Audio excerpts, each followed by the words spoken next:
Hello friends, welcome back to latest job update YouTube channel. ఈ రోజు వీడియోలో oil India limited వాళ్ళు release చేసిన నోటిఫికేషన్ గురించి ఎక్స్ప్లెయిన్ చేయబోతున్నామండి. ఇందులో డిగ్రీ, డిప్లొమా, పీజీ మరియు ఎంఎస్ చేసిన వారందరికీ కూడా అప్లై చేసుకోవడానికి అవకాశం కల్పించారు. ఇందులో కూడా 3 రకాల వేకెన్సీస్ రిలీజ్ చేశారండి. Group A, group B, group C vacancies. వీరికి గ్రేడ్ వైజ్గా అనగా గ్రూప్ ఏ వారికి 90,000, గ్రూప్ బి వారికి 1,20,000, గ్రూప్ సి వారికి 1,50,000 స్టార్టింగ్లోనే మీకు శాలరీ రూపంలో ఇస్తారండి. 1 సంవత్సరం ట్రైనింగ్ ఇచ్చి సంవత్సరం తర్వాత మిమ్మల్ని పర్మనెంట్ చేసుకుంటారు. ఇందులో ఎక్స్పీరియన్స్ క్యాండిడేట్ మరియు ఫ్రెషర్స్ కూడా అప్లై చేసుకోవచ్చు అండి. దాదాపు సగం వేకెన్సీస్ వరకు ఫ్రెషర్స్కి ఇచ్చారు. పూర్తి వివరాలు అనగా ఎగ్జామినేషన్ ప్యాటర్న్ ఏ విధంగా ఉంది, సెలక్షన్ ప్రాసెస్ ఏమిటి అని ప్రతి ఒక్క దాన్ని నేను క్లియర్గా ఎక్స్ప్లెయిన్ చేస్తాను. స్కిప్ చేయకుండా చూడండి. ఇక ఆలస్యం చేయకుండా వీడియోలోకి వెళ్ళిపోదాం. ఫ్రెండ్స్, ఇది ఆయిల్ ఇండియా లిమిటెడ్ వారు రిలీజ్ చేసిన నోటిఫికేషన్ అండి. ఇందులో group C, group B, group A పోస్టులు రిలీజ్ చేశారు. గ్రూప్ సి వారికి అయితే 1,50,000, గ్రూప్ బి వారికి 1,20,000, గ్రూప్ ఏ వారికి 90,000 రూపాయల వరకు శాలరీ స్టార్టింగ్లోనే ఉంటుంది. ప్రస్తుతానికి ఈ పోస్టింగ్లన్నీ అస్సాంలోనే ఉంటుందండి. మీరు ఆల్ ఓవర్ ఇండియాలో ఉన్న వారందరూ అప్లై చేసుకోవచ్చు. పోస్టింగ్ అయితే మీకు అస్సాంలోనే ఉంటుంది కాబట్టి దానికి ఎవరైతే విల్లింగ్ ఉంటారో వారు మాత్రం అప్లై చేసుకోండి. కాకపోతే వీటిలో ఫ్రెషర్స్ మరియు ఎక్స్పీరియన్స్ పర్సన్స్ అందరూ అప్లై చేసుకోవడానికి అవకాశం ఉంటుంది కాబట్టి ఇలాంటి మంచి జాబ్ ఆపర్చునిటీ మిస్ కాకుండా ఉండడం కోసం నేను ఈ వీడియో చేస్తున్నానండి. చాలా వరకు ఆయిల్ ఇండియా లిమిటెడ్ వారు రిలీజ్ చేసిన నోటిఫికేషన్లో అక్కడ ఉన్న వారికి మాత్రం అవకాశం ఇస్తారు. చాలా రేర్గా ఆల్ ఓవర్ ఇండియాగా ఉన్న వారి అందరికీ అవకాశం ఇస్తూ ఉంటారండి. అలాంటి నోటిఫికేషన్లు ఇది ఒకటి. ఇందులో grade A, grade C, grade B పోస్టులు ఉన్నాయి. గ్రేడ్ సి పోస్టులు ముందుగా చూపిస్తామండి. ఇందులో ఏమేమి ఇచ్చారు దాని ప్రకారంగా అన్ని క్లియర్గా ఎక్స్ప్లెయిన్ చేస్తాను. గ్రేడ్ సి పోస్టులు అన్ని సూపరింటెండెంట్ పోస్టులు అండి. సూపరింటెండెంట్లో ఇంజనీరింగ్ డ్రిల్లింగ్ ఒక పోస్ట్ ఉంది, ఎస్సీ వారికి ఇచ్చారు. ఇది శాలరీ 80,000 నుంచి 22,000 వరకు బేసిక్ పే అనేది ఉంటుంది. వీరికి మ్యాక్సిమం ఏజ్ లిమిట్ 37 సంవత్సరాలు మించకుండా ఉండాలి. అది కూడా క్లోజింగ్ డేట్ అయినా 10/10/2021 కల్లా మీరు క్లోజింగ్ డేట్ అయినా ఈ ఏజ్ లిమిట్ను మించకుండా ఉండాలి. వీరికి ఎడ్యుకేషన్ క్వాలిఫికేషన్ మరియు ఎక్స్పీరియన్స్ ఏమైనా ఇచ్చారో ఒకసారి గమనిస్తే ఇంజనీరింగ్లో డిగ్రీ చేసిన వారందరూ అప్లై చేసుకోవచ్చు అండి. అది కూడా 4 సంవత్సరాల ఇంజనీరింగ్ ఖచ్చితంగా చేసి ఉండాలి. కొంతమంది శాండ్విచ్ కోర్సు చేస్తుంటారు కదా, వారికి అవకాశం ఉండదు. ఖచ్చితంగా మీరు 4 years ఇంజనీరింగ్ డిగ్రీ చేసిన వారికి మాత్రమే ఈ పోస్టులకు అప్లై చేసుకోవడానికి అవకాశం ఉంటుంది. దాంతోపాటుగా 3 సంవత్సరాల ఎక్స్పీరియన్స్ ఉండాలండి. వీరికి ఫిజికల్లీ హ్యాండిక్యాప్డ్ పర్సన్స్కి ఇది అప్లికబుల్ కాదు. కొన్ని పోస్టులు మాత్రం ఫిజికల్ హ్యాండిక్యాప్డ్ అనగా గ్రూప్ బి పోస్టులు, గ్రూప్ ఏ పోస్టులు అన్ని ఫిజికల్ హ్యాండిక్యాప్డ్ పర్సన్స్ కూడా ఎలిజిబిలిటీ ఉంటుంది. కానీ గ్రూప్ సి పోస్టులు అయితే ఫిజికల్లీ హ్యాండిక్యాప్డ్ పర్సన్స్కి సూటబుల్ కాదండి. ఇందులో రెండో పోస్ట్ మెడికల్ ఆఫీసర్ అండి. ఇందులో కూడా ఒక వేకెన్సీస్ ఉంది, అన్రిజర్వ్డ్ వారికి రిజర్వ్ చేశారు. శాలరీ ఈ పోస్టులకు అన్నింటికి బేసిక్ పే 80,000 నుంచి 2,20,000 వరకు ఉంటుంది. 37 సంవత్సరాల వరకు మాక్సిమం ఏజ్ లిమిట్ ఇచ్చారు. అన్రిజర్వ్డ్ వారికి మాత్రమే ఉంది పోస్టు. ఇందులో కూడా రేడియో డయాగ్నోసిస్లో ఎండి చేసిన వారికి మాత్రమే అవకాశం ఉంటుంది. వీరికి ఖచ్చితంగా ఈ ఎండి అయిపోయిన తర్వాత వీరు మెడికల్ కౌన్సిల్ ఆఫ్ ఇండియాలో రిజిస్ట్రేషన్ చేసుకొని ఉండాల్సి వస్తుంది. అటువంటి వారికి మాత్రమే అవకాశం ఉంటుంది. ఇందులో మూడో పోస్టు ఇంజనీరింగ్ ఎన్విరాన్మెంట్ అండి. మొత్తం 3 వేకెన్సీస్ ఉన్నాయి. అన్రిజర్వ్డ్ వారికి 1, ఓబీసీ నాన్ క్రిమిలియర్ వారికి 1, ఎస్సీ వారికి 1 ఉంది. బేసిక్ పే యాజ్ ఇట్ ఈస్గా 80,000 నుంచి 2,20,000 వరకు ఉంటుంది. అన్రిజర్వ్డ్ వారికి అయితే మాక్సిమం ఏజ్ లిమిట్ 32 సంవత్సరాల నుంచి 34 సంవత్సరాల వరకు ఉంటుంది. ఓబీసీ నాన్ క్రిమిలియర్ వారికి అయితే 35 నుంచి 37 అంటే ఇక్కడ కండిషన్స్ ఉంటాయండి. మ్యాక్సిమంగా వీటిని మాత్రం తీసుకోండి. అన్రిజర్వ్డ్ వారికి 32, ఓబీసీ నాన్ క్రిమిలియర్ వారికి 35, ఎస్సీ వారికి 37 ఇచ్చారు. ఇక్కడ ఈ స్పెషల్ కండిషన్స్లో ఉన్న వారికి నేను చూపిస్తాను కింద ఏమి ఇచ్చాడు అనేది కూడా. ఇందులో వీరికి ఎడ్యుకేషన్ క్వాలిఫికేషన్స్ బ్యాచిలర్ డిగ్రీ అండి. ఎన్విరాన్మెంటల్ ఇంజనీరింగ్ చేసిన వారందరూ అప్లై చేసుకోవచ్చు. మినిమంగా 65% ఖచ్చితంగా ప్రతి ఒక్కరండి ఏ పోస్టులకైనా సరే మినిమంగా 65% మార్క్స్ అనేది తెచ్చుకొని ఉండాలి వారి యొక్క డిగ్రీలో. ఇందులో బ్యాచిలర్ డిగ్రీ ఎన్ని డిగ్రీ చేసిన వారందరూ అప్లై చేసుకోవచ్చు. ప్లస్ వారు ఏమైనా చేయాలంటే ఇందులో బ్యాచిలర్ డిగ్రీ ఎన్ని డిగ్రీ చేసిన వారందరూ కూడా అప్లై చేసుకోవచ్చు ఇంజనీరింగ్లో. కాకపోతే వారు ఇంజనీరింగ్ అయిపోయిన తర్వాత మాస్టర్ డిగ్రీ ఎన్విరాన్మెంటల్ ఇంజనీరింగ్లో చేసి ఉండాలి. అందులో కూడా 60% మార్క్స్ తెచ్చుకొని ఉండాలి. అటువంటి వారికి మాత్రమే అవకాశం ఉంటుంది. లేదా మాస్టర్ డిగ్రీలో ఎన్విరాన్మెంటల్ సైన్స్ చేసిన వారు కూడా ఈ పోస్టులకు అప్లై చేసుకోవచ్చు. వీరి అన్ని పోస్టులకు ఖచ్చితంగా మీరు 3 సంవత్సరాల ఎక్స్పీరియన్స్ చూపించుకోవాల్సి వస్తుంది. ఇందులో నెక్స్ట్ పోస్ట్ వచ్చేసి మెడికల్ ఆఫీసర్ ఆర్థోపెడిక్ సర్జన్ అండి. ఒక పోస్ట్ ఉంది. ఓబీసీ నాన్ క్రిమిలియర్ వారికి రిజర్వ్ చేశారు. ఇందులో కూడా మాక్సిమం ఏజ్ లిమిట్ 40 సంవత్సరాలు ఇచ్చారండి. ఎంఎస్ ఆర్థోపెడిక్ కానీ డిఎన్బి ఆర్థోపెడిక్ చేసిన వారందరూ ఈ పోస్టుకు అప్లై చేసుకోవచ్చు. ఖచ్చితంగా మీరు డిగ్రీ ఎంఎస్ అయిపోయిన తర్వాత మెడికల్ కౌన్సిల్ ఆఫ్ ఇండియాలో రిజిస్ట్రేషన్ చేసుకోవాల్సి వస్తుంది. అటువంటి వారికి మాత్రమే ఈ పోస్టులకు అప్లై చేసుకోవడానికి అవకాశం ఉంటుంది. నెక్స్ట్ పోస్ట్ వచ్చేసి గ్రూప్ బి పోస్టులు అండి. ఈ గ్రూప్ బి పోస్టులు అన్ని సీనియర్ పోస్టులు అని పిలుస్తామండి. ఒకసారి మీరు గమనించుకోవచ్చు, అన్ని సీనియర్ లెవెల్ పోస్టులే ఉంటాయి. Senior medical officer, senior security officer, senior electrical officer, ఇలా ప్రతి ఒక్కరికి సీనియర్ పోస్టులు ఉంటాయి. వీటిని ఇందులో మెడికల్ ఆఫీసర్ పోస్టులకి 4 ఉన్నాయండి. అన్రిజర్వ్డ్ వారికి 1, ఓబీసీ నాన్ క్రిమిలియర్ వారికి 2, ఫిజికల్లీ హ్యాండిక్యాప్డ్ పర్సన్స్కి 1 ఉన్నాయండి. ఇందులో బేసిక్ పే వచ్చేసి అన్ని పోస్టులకి 60,000 నుంచి 1,80,000 వరకు ఉంటుంది. స్టార్టింగ్లోనే బేసిక్ పే 60,000 కాబట్టి ఇతర అలవెన్సెస్ అన్ని కలుపుకొని వీరికి దాదాపుగా 1,20,000 వరకు శాలరీ వస్తుంది. అప్పర్ ఏజ్ లిమిట్ వచ్చేసి అన్రిజర్వ్డ్ వారికి 32 సంవత్సరాలు, ఓబీసీ నాన్ క్రిమిలియర్ వారికి 35 సంవత్సరాల వరకు ఇచ్చారండి. ఇందులో ఎంబీబీఎస్ తర్వాత 2 సంవత్సరాల ఎక్స్పీరియన్స్ ఉన్న వారందరూ అప్లై చేసుకోవచ్చు. ఇందులో ఫిజికల్లీ హ్యాండిక్యాప్ పర్సన్స్ రిజర్వ్ చేసి ఉంటారండి. ఈ కేటగిరీలో ఎవరైతే ఉంటారో వారు ఈ పోస్టులకు అప్లై చేసుకోవచ్చు. ఇక్కడ ఫిజికల్లీ హ్యాండిక్యాప్ వేకెన్సీస్ ఉన్నాయి కదా, ఆ పోస్టులకు మాత్రమే మీరు అప్లై చేసుకోవడానికి అవకాశం ఉంటుంది. సీనియర్ సెక్యూరిటీ ఆఫీసర్ పోస్ట్ ఒకటి ఉందండి, అన్రిజర్వ్డ్ వారికి ఇచ్చారు. శాలరీ యాజ్ ఇట్ ఈస్గా 60,000 నుంచి 1,80,000 వరకు బేసిక్ పే అనేది ఉంటుంది. అన్రిజర్వ్డ్ వారికి మాక్సిమం ఏజ్ లిమిట్ 32 సంవత్సరాలు కాబట్టి అన్ని పోస్టులకు 32 సంవత్సరాల వరకే ఉంటుందండి. గ్రాడ్యుయేషన్ పాస్ అయిన వారందరూ అప్లై చేసుకోవచ్చు. ఎనీ గ్రాడ్యుయేషన్ అండి, ఓకే, ఎనీ గ్రాడ్యుయేషన్ చేసిన వారందరూ అప్లై చేసుకోవచ్చు. కాకపోతే minimum 2 years post qualification experience చూపించాల్సి వస్తుంది మీరు. ఇందులో మూడో పోస్టు ఎలక్ట్రికల్ సీనియర్ ఆఫీసర్ అండి. 6 వేకెన్సీస్ ఉన్నాయి. అన్రిజర్వ్డ్ వారికి 3, ఓబీసీ నాన్ క్రిమిలియర్ వారికి 2, ఎస్సీ వారికి 1 ఉంది. బేసిక్ పే వీరికి కూడా 60,000 నుంచి 1,80,000 వరకు ఉంటుంది. అన్రిజర్వ్డ్ వారికి 27 సంవత్సరాలు maximum age limit, OBC non creamy layer వారికి 30 సంవత్సరాలు మాక్సిమం ఏజ్ లిమిట్, ఎస్సీ వారికి 32 సంవత్సరాలుగా ఇచ్చారండి. Bachelor degree minimum 4 years bachelor degree చేసిన వారందరూ అప్లై చేసుకోవచ్చు. అది కూడా ఎలక్ట్రికల్ ఫీల్డ్లోనే చేసి ఉండాలండి. ఎలక్ట్రికల్ ఇంజనీరింగ్లో మినిమం 65% మార్క్స్ వచ్చి ఉండాలి. వీరందరూ అప్లై చేసుకోవచ్చు. ఇందులో ఎలక్ట్రానిక్స్ అండ్ కమ్యూనికేషన్ పోస్టులు ఉన్నాయి. నెక్స్ట్ 2 వేకెన్సీస్ ఉన్నాయండి. అన్రిజర్వ్డ్ వారికి 1, ఎకనామికల్ ఎడ్యుకేషన్ వారికి 1. వీరికి మాక్సిమం ఏజ్ లిమిట్ వచ్చేసి 27 సంవత్సరాల వరకు ఇచ్చాడు. బ్యాచిలర్ డిగ్రీలో ఎలక్ట్రానిక్స్ అండ్ కమ్యూనికేషన్ కానీ ఎలక్ట్రానిక్స్ అండ్ టెలికమ్యూనికేషన్స్ చేసిన వారందరూ అప్లై చేసుకోవచ్చు. 65% ఖచ్చితంగా చూపించాల్సి వస్తుంది ఈ పోస్టులకి. సీనియర్ ఆఫీసర్ ల్యాండ్ లేదా లీగల్ పోస్టులు 2 ఉన్నాయి. అన్రిజర్వ్డ్ వారికి 1, ఓబీసీ నాన్ క్రిమిలియర్ వారికి 1 ఉన్నాయండి. అన్రిజర్వ్డ్ వారికి 27 సంవత్సరాలు, ఓబీసీ నాన్ క్రిమిలియర్ వారికి 30 సంవత్సరాలు ఏజ్ లిమిట్ ఇచ్చాడు మాక్సిమంగా. బ్యాచిలర్ డిగ్రీ లా లేదా ఎల్ఎల్బీలో చేసిన వారందరూ అప్లై చేసుకోవచ్చు. 3 సంవత్సరాల బ్యాచిలర్ డిగ్రీ మినిమంగా 60% మార్క్స్ తెచ్చుకొని ఉండాల్సి వస్తుంది ఎల్ఎల్బీలో. అటువంటి వారందరూ అప్లై చేసుకోవచ్చు. ఇందులో నెక్స్ట్ పోస్ట్ వచ్చేసి సీనియర్ ఆఫీసర్ మెకానికల్ అండి. 10 వేకెన్సీస్ ఉన్నాయి. అన్రిజర్వ్డ్ వారికి 4, ఓబీసీ నాన్ క్రిమిలియర్ వారికి 3, ఎకనామికల్ ఎడ్యుకేషన్ 1, ఎస్సీ వారికి 1, ఎస్టీ వారికి 1, ఫిజికల్లీ హ్యాండిక్యాప్డ్ పర్సన్స్కు 1 ఇచ్చారండి. ఇందులో మాక్సిమం ఏజ్ లిమిట్ అన్రిజర్వ్డ్ వారికి 27, ఓబీసీ నాన్ క్రిమిలియర్ వారికి 30, ఎస్సీ ఎస్టీ వారికి 32గా ఇచ్చాడు. బ్యాచిలర్ డిగ్రీ మెకానికల్ చేసిన వారందరూ అప్లై చేసుకోవచ్చు. మినిమంగా 65% మార్క్స్ తెచ్చుకొని ఉండాల్సి వస్తుంది. నెక్స్ట్ పోస్ట్ జియో ఫిజిక్స్ అండి. 1 వేకెన్సీస్ ఉంది. ఫిజికల్లీ హ్యాండిక్యాప్డ్ పర్సన్స్కి ఇచ్చారు ఇది.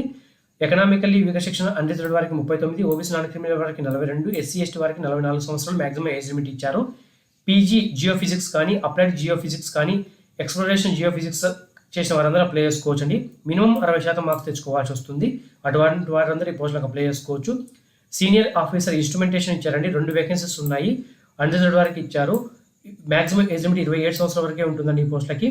ఇన్స్ట్రుమెంటేషన్ ఇంజనీరింగ్లో బ్యాచిలర్ డిగ్రీ చేసిన వారందరూ అప్లై చేసుకోవచ్చు. మినిమంగా 65% మార్క్స్ ఉన్న వారందరూ మాత్రమే అప్లై చేసుకోవడానికి అవకాశం ఉంటుందండి.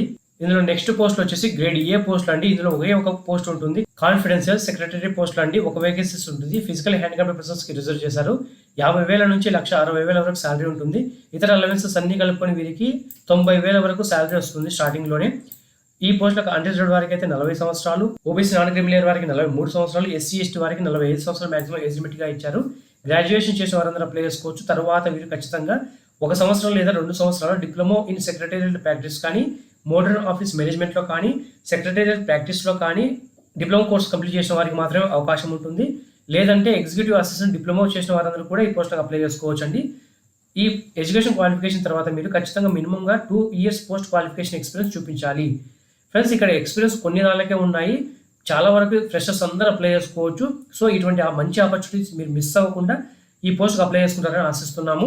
ఫ్రెండ్స్, ఇక్కడ పే అండ్ అలవెన్సెస్ ఒకసారి గమనించినట్లయితే క్లియర్గా ఇచ్చారండి. అప్రాక్సిమేట్గా టోటల్ అమెండ్మెంట్స్ అన్ని కలిపి గ్రూప్ సి వారికి 1,50,000, గ్రూప్ బి వారికి 1,20,000, గ్రూప్ ఏ వారికి 90,000 ఎవ్రీ మంత్ శాలరీ రూపంలో వస్తుంది అని ఇచ్చారు. ఎగ్జామినేషన్ ఫీ కింద జనరల్ మరియు ఓబీసీ నాన్ క్రిమిలియర్ వారైతే 500 ప్లస్ అప్లికబుల్ ట్యాక్సెస్ పే చేయాల్సి ఉంటుంది. SC ST physically handicapped persons, ex-service men మరియు ఎకనామికల్ ఎడ్యుకేషన్ సెక్షన్ వారైతే పేమెంట్ చేయాల్సిన అవసరం లేదండి. ఎగ్జామ్షన్ ఇచ్చారు వీరికి. ఫ్రెండ్స్, సెలక్షన్ ప్రాసెస్ గమనిస్తే ఇందులో ఫస్ట్ పోస్ట్లకు వచ్చేసి phase 1 అండ్ phase 2 ఉంటుందండి. అనగా గ్రూప్ సి పోస్టులు ఇవి. ఇందులో కంప్యూటర్ బేస్డ్ ఎగ్జామినేషన్ ఉంటుంది. phase 1లో 100 మార్కులకు గాను 75 మార్కులను వెయిటేజ్గా తీస్తారు. ఇందులో 50% మార్క్స్ మినిమం క్వాలిఫైయింగ్ నేచర్లో జనరల్ వారు, OBC non creamy layer and economical education వారు తెచ్చుకోవాల్సి ఉంటుంది. SC ST physical handicapped persons అయితే 40% మార్క్స్ మినిమం క్వాలిఫైయింగ్ నేచర్ అండి. అనగా ఈ మార్క్స్ తెచ్చుకుంటేనే మీకు నెక్స్ట్ గ్రూప్ డిస్కషన్ కానీ, గ్రూప్ టాస్క్ కానీ, పర్సనల్ ఇంటర్వ్యూ కానీ కాల్ఫర్ చేస్తారు. ఇందులో ఫస్ట్ గ్రూప్ సి పోస్టులకు ఉన్నాయి కదండి. ఈ గ్రూప్ సి పోస్టులలో ఇందులో ఫస్ట్ గ్రేడ్ సి పోస్టులు ఉన్నాయి కదండి. ఇందులో గ్రేడ్ సి పోస్టులకి గ్రూప్ డిస్కషన్ కానీ, గ్రూప్ టాస్క్ కానీ పెట్టాలా లేదా అనేది ఫైనల్గా డిసిషన్ చేస్తాము. ఒకవేళ లెస్ మెంబర్ ఆఫ్ అప్లై చేసుకుంటే వారికి గ్రూప్ డిస్కషన్ ఉండదు, కేవలం పర్సనల్ ఇంటర్వ్యూ మాత్రమే ఉంటుందని ఇచ్చారండి. ఇక్కడ ఎక్కువ మంది అప్లై చేస్తే గ్రూప్ డిస్కషన్ ఉంటుంది కదా, అందులో 30 మార్క్స్ వెయిటేజ్ తీస్తాము. అందులోంచి 5% మార్క్స్ మాత్రమే వెయిటేజ్ కింద కన్సిడర్ చేస్తాము. పర్సనల్ ఇంటర్వ్యూ నుంచి 10 మార్క్స్ ఉంటాయి, వారికి 10% వెయిటేజ్ తీస్తాము అని చెప్తున్నారు. ఒకవేళ వీరికి గ్రూప్ డిస్కషన్ లేకపోతే పర్సనల్ ఇంటర్వ్యూ నుంచి 40%గా మార్క్స్ తీసుకొని అందులో నుంచి 15%ని తీస్తాము అని ఇస్తున్నారు ఇక్కడ. ఓకే, వీరికి గ్రూప్ డిస్కషన్లో కానీ పర్సనల్ ఇంటర్వ్యూలో కానీ ఎటువంటి క్వాలిఫైయింగ్ నేచర్ తెచ్చుకోవాల్సిన అవసరం లేదు. కానీ ఫైనల్ మెరిట్ లిస్ట్ అయితే మాత్రం 3ని మెర్జ్ చేసి మాత్రమే అందులోంచి తీస్తామని ఇచ్చారు. ఇందులో గ్రేడ్ బి పోస్టులకు వచ్చేసి ఫేజ్ 1 ఫేజ్ 2 రెండు ఉంటుంది. ఖచ్చితంగా అన్ని వీరు క్వాలిఫై అవ్వాల్సి ఉంటుంది. కంప్యూటర్ బేస్డ్ ఎగ్జామినేషన్ 100 మార్కులకు ఉంటుంది, ఇందులో నుంచి 25% మార్క్స్ తీస్తాము. గ్రూప్ డిస్కషన్ లేదా గ్రూప్ టాస్క్ నుంచి 30 మార్కులు ఉంటుంది, అందులో నుంచి 5% తీస్తాము. పర్సనల్ ఇంటర్వ్యూ నుంచి 10 మార్కులకు ఉంటుంది, ఇందులో నుంచి 10% తీస్తాము మినిమం వెయిటేజ్ కింద అని ఇచ్చారు. ఇందులో కూడా కంప్యూటర్ బేస్డ్ ఎగ్జామినేషన్లో జనరల్, ఓబీసీ మరియు ఎకనామిక్ లివింగ్ సెక్షన్ 50% మార్క్స్ తెచ్చుకోవాల్సి వస్తుంది. SC, ST, physically handicapped persons అయితే 40% మినిమం క్వాలిఫైయింగ్ నేచర్గా తెచ్చుకోవాల్సి వస్తుంది. ఈ గ్రేడ్ బి పోస్టులలో సీనియర్ సెక్యూరిటీ ఆఫీసర్ పోస్టులకు అప్లై చేసుకున్న వారికి గ్రూప్ డిస్కషన్ అనేది ఉండదు, కేవలం పర్సనల్ ఇంటర్వ్యూ మాత్రమే ఉంటుంది కంప్యూటర్ బేస్డ్ ఎగ్జామినేషన్ తర్వాత. కానీ మిగిలిన అన్ని పోస్టులకి 3 ఉంటాయి. కంప్యూటర్ బేస్డ్ ఎగ్జామినేషన్, జీడీ మరియు పర్సనల్ ఇంటర్వ్యూ ఉంటుంది. 3ని కంబైన్ చేసి ఫైనల్ మెరిట్ లిస్ట్ తీస్తాము. ఎవరైతే సిబిటీలో కంప్యూటర్ బేస్డ్ ఎగ్జామినేషన్లో మినిమం హైయెస్ట్ మార్క్ తెచ్చుకుంటారో వారు మాత్రమే రిమైనింగ్ వాటికి కాల్ఫర్ చేస్తాం. అంటే జీడీ కానీ పర్సనల్ ఇంటర్వ్యూ కానీ కాల్ఫర్ చేస్తాం. అందులో కూడా ఒక పోస్టుకు 5 మంది చొప్పున 1:5 రేషియోలో పిలుస్తాము అని ఇస్తున్నారు. ఇందులో గ్రేడ్ ఏ పోస్టులు ఒకే ఒక పోస్ట్ ఉంటుందండి. ఇందులో గ్రేడ్ ఏ పోస్ట్ వచ్చేసి ఇందులో కూడా ఫేజ్ 2 ఫేజ్ 1 రెండు ఉంటాయి. ఫేజ్ 1 కింద కంప్యూటర్ బేస్డ్ ఎగ్జామినేషన్ 100 మార్కులకు 100% తీస్తాము. ప్రొఫిషియన్సీ టెస్ట్ అనేది జస్ట్ ఫర్ క్వాలిఫై నేచర్, దీనికి ఎటువంటి మార్క్స్ యాడ్ చేయము అన్నట్టుగా ఇచ్చారండి. అంటే టోటల్ మార్క్స్లో వీరికి ఎటువంటి మార్క్స్ అనేది తీయము, కానీ జస్ట్ మినిమం క్వాలిఫైయింగ్ నేచర్ కింద ఇది ఫిజికల్లీ హ్యాండిక్యాప్డ్ పర్సన్స్ మాత్రమే. కాబట్టి ఫేజ్ 1 నుంచి 40%, ఫేజ్ 2 నుంచి 50% మార్క్స్ తెచ్చుకోవాల్సి వస్తుంది. ఈ 100 మార్కులలో కాను ఓవరాల్గా మీకు పర్సెంటేజ్ అక్కడి నుంచి తీస్తామని ఇస్తున్నారు. ఫిజికల్లీ ఫిట్ అనుకున్న వారికి మాత్రమే ఫైనల్ సెలక్షన్ లిస్టులో ఛాన్సెస్ ఉంటుంది. దానికంటూ వారు ఒక ఎగ్జామినేషన్ కండక్ట్ చేస్తారండి, మెడికల్ ఎగ్జామినేషన్. అది కూడా ఆథరైజ్డ్ ఓఐఎల్ వారు ఇచ్చిన హాస్పిటల్లోకి వెళ్ళి మాత్రమే మీరు ఆ టెస్ట్ అనేది చేసుకోవాల్సి వస్తుంది. డాక్యుమెంట్ వెరిఫికేషన్ సమయంలో ఖచ్చితంగా మీరందరూ ఒరిజినల్ డాక్యుమెంట్స్ అన్నింటినీ సబ్మిషన్ చేయాల్సి వస్తుంది. అనగా కంప్యూటర్ బేస్డ్ ఎగ్జామినేషన్ అయిపోయిన తర్వాత మీరు జీడీ లేదా పర్సనల్ ఇంటర్వ్యూకి వెళ్తారు కదా, ఆ టైంలోనే మీరు ఒరిజినల్ డాక్యుమెంట్స్ అన్నింటినీ క్యారీ చేయాల్సి వస్తుంది. అక్కడే మీకు డాక్యుమెంట్ వెరిఫికేషన్ అనేది కూడా చేస్తారండి. అదే క్లియర్గా ఇచ్చారు ఇక్కడ. సర్వీస్ బాండ్ కింద మీరు ఖచ్చితంగా 3 సంవత్సరాలు జాయిన్ అయిన తర్వాత నుంచి ఈ ఓఐఎల్లోనే వర్క్ చేస్తాము, ఆయిల్ ఇండియాలోనే వర్క్ చేస్తాము అనే విధంగా మీరు రాయాల్సి వస్తుంది. ఇది సీనియర్ సెక్యూరిటీ ఆఫీసర్ మరియు సీనియర్ మెడికల్ ఆఫీసర్ తప్పించి మిగిలిన వారందరూ ఈ సర్వీస్ బాండ్ అనేది ఎగ్జిక్యూట్ చేయాల్సి వస్తుంది. పోస్టింగ్ వచ్చేసి ప్రస్తుతానికి కేవలం అస్సాంలోనే ఉంటుందండి. తర్వాత మీకు ఆల్ ఓవర్ ఇండియాగా ఉన్న ఆయిల్ ఇండియా లిమిటెడ్ వారి యొక్క కంపెనీలలో మీకు ట్రాన్స్ఫర్ అనేది ఛాన్సెస్ ఉంటుంది. జనరల్ కండిషన్స్ కింద కేవలం ఓన్లీ ఇండియన్ నేషనల్స్ వారు మాత్రం అప్లై చేసుకోవాలి. అది కూడా ఆన్లైన్లో మాత్రం అప్లై చేసుకోవాలి. నో మాన్యువల్ కానీ పేపర్ అప్లికేషన్ ఫామ్ని ఎంటర్టైన్ చేయము. అప్లై చేసే సమయంలో ఖచ్చితంగా ఈమెయిల్ ఐడి, మొబైల్ నెంబరు ఈ రిక్రూట్మెంట్ ప్రాసెస్ అయిపోయేంత వరకు మీరు వ్యాలిడ్గా ఉన్న వాటిని మాత్రమే మెన్షన్ చేయాలి. జీడీ లేదా పర్సనల్ ఇంటర్వ్యూ టైంలో ఖచ్చితంగా మీరు ఒరిజినల్ డాక్యుమెంట్స్ మరియు సర్టిఫికేట్స్ అన్నింటినీ క్యారీ చేయాల్సి ఉంటుంది. అందులో బర్త్ సర్టిఫికేట్, మెట్రికులేషన్ సర్టిఫికేట్స్ అన్నింటినీ మరియు ఎక్స్పీరియన్స్ ఉన్నవారు ఎక్స్పీరియన్స్ సర్టిఫికేట్ని క్యారీ చేయాలి. క్యాష్ను క్లెయిమ్ చేసిన వారు క్యాష్ సర్టిఫికేట్ అనేది క్యారీ చేయాల్సి ఉంటుంది. ఎడ్యుకేషన్ కంప్లీట్ అయినట్లుగా కన్సాలిడేషన్ మార్క్స్ షీట్ను కానీ మీరు సబ్మిషన్ చేయాల్సి వస్తుంది. ఏదైనా జాబ్ చేస్తున్న వారు ఆర్డర్ లేదా అపాయింట్మెంట్ లెటర్ను అలాగే సపోర్టింగ్ డాక్యుమెంట్స్ అన్ని తీసుకెళ్లాల్సి వస్తుంది. ఏజ్ లేదా ఎక్స్పీరియన్స్ లేదా క్వాలిఫికేషన్ సంబంధించిన కట్ ఆఫ్ డేట్ 10/10/2021 ఇచ్చారండి. అప్లై చేసుకోవాలనుకున్న వారు కేవలం ఆన్లైన్ మోడ్లో మాత్రమే అప్లై చేసుకోవడానికి అవకాశం ఉంటుంది. దీని లింక్ నేను కింద డిస్క్రిప్షన్లో ఇస్తాను, డైరెక్ట్గా మీరు క్లిక్ చేసుకుని అప్లై చేసుకోవచ్చు. అది కూడా 15/9/2021 నుంచి 10/10/2021 వరకు మాత్రమే ఆన్లైన్లో లింక్ అనేది అవైలబిలిటీలో ఉంటుంది. కాబట్టి ఈ టైంలో మాత్రం మీరు అప్లై చేసుకోవాల్సి ఉంటుంది. ఖచ్చితంగా మీరు valid personal email ID, mobile నెంబర్ను రిక్రూట్మెంట్ ప్రాసెస్ అయిపోయేంత వరకు ఉంచుకోవాల్సి వస్తుంది. ఎందుకంటే ఇక్కడ 3 స్టెప్లు ఉంటాయండి. స్టెప్ 1, స్టెప్ 2, స్టెప్ 3 లాగా. స్టెప్ 1లో మీరు మొబైల్ నెంబర్ మరియు ఈమెయిల్ ఐడిని ఉపయోగించుకొని రిజిస్ట్రేషన్ చేసుకోవాల్సి వస్తుంది. అది కూడా నేను చూపిస్తాను. స్టెప్ 1 నుంచి స్టెప్ 3 వరకు ప్రతి ఒక్కరు మీరు ఫాలో అవ్వాల్సి వస్తుంది. స్టెప్ 1 కింద మీరు రిజిస్ట్రేషన్ చేసుకోవాలండి. అందులో మీ ఈమెయిల్ ఐడి, మొబైల్ నెంబర్ ఉపయోగించుకొని రిజిస్ట్రేషన్ చేసుకోవాలి. రిజిస్ట్రేషన్ చేసిన తర్వాత మీకు పాస్వర్డ్ అనేది వస్తుంది. వాటిని ఉపయోగించుకొని మీరు లాగిన్ అయ్యి సెకండ్ స్టెప్ కంప్లీట్ చేయాలి. అంటే అప్లికేషన్ ఫామ్ను మీరు ఫిల్ చేయాల్సి ఉంటుంది. అందులో మీ బేసిక్ డీటెయిల్స్ అనగా address, education qualification details, experience details అన్నింటినీ మెన్షన్ చేసి మీ ఫోటో మరియు సిగ్నేచర్ను స్కాన్డ్ రిలవెంట్ డాక్యుమెంట్స్ అన్నింటినీ అప్లోడ్ చేస్తారు. ఆ డాక్యుమెంట్స్ అన్ని అప్లోడ్ చేసిన తర్వాత ఫైనల్గా మీకు పేమెంట్ ఆప్షన్కి వెళ్తుందండి. పేమెంట్ ఆప్షన్స్ స్టెప్ 3 కింద ఉంటుంది. ఇలా స్టెప్ 3 కింద మీరు పేమెంట్ పే చేయాల్సి వస్తుంది. ఇది కూడా ఎవరైతే అప్లికబుల్ అవుతుందో వారికి మాత్రమే పేమెంట్ ఆప్షన్ వస్తుంది. అప్లికబుల్ కాని వారు పేమెంట్ ఆప్షన్ తీసుకొని పే చేయాల్సిన అవసరం లేదు. ఈ పేమెంట్ కూడా కేవలం ఆన్లైన్లోనే క్రెడిట్ కార్డ్ లేదా డెబిట్ కార్డ్ లేదా నెట్ బ్యాంకింగ్ ఉపయోగించుకొని పే చేయాల్సి వస్తుంది. మీరు ఫర్దర్గా ఏ క్వైరీస్ ఉన్నా సరే, అనగా ఈ అప్లికేషన్ ప్రాసెస్లో ఆన్లైన్లో అప్లికేషన్ చేస్తారు కదా, ఈ ప్రాసెస్ సంబంధించిన ఏ క్వైరీస్ అయినా సరే మీరు హెల్ప్ డెస్క్ నెంబర్ ఇచ్చారండి, ఈమెయిల్ ఐడి మరియు మొబైల్ నెంబర్ 2 ఇచ్చారు.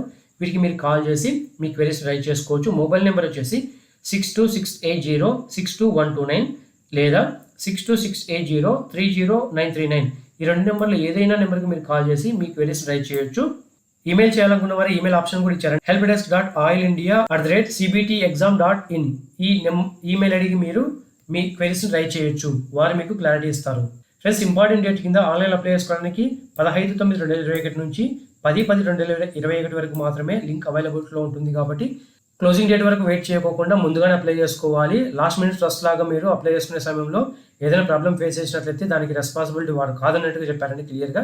సో 10th వరకు వెయిట్ చేయకుండా ఆన్ ఆర్ బిఫోర్గానే అప్లై చేసుకోవడానికి ట్రై చేయండి. కాకపోతే అప్లై చేసుకోవడానికి ముందు 1-2 సార్లు మీరు తరోగా ఈ అప్లికేషన్ ఫామ్ను నోటిఫికేషన్ క్లియర్గా చెక్ చేసుకొని అప్లై చేసుకోవాలి. అప్లై చేసే సమయంలో ప్రతి ఒక్క ఇన్ఫర్మేషన్ జెన్యూన్గానే ఇవ్వాలి.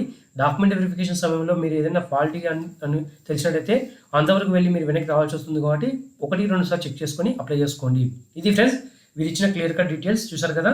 మరొక మంచి నోటిఫికేషన్లో మీ ముందుకు వస్తున్నాను. Thank you friends, thank you for visiting latest job update YouTube channel.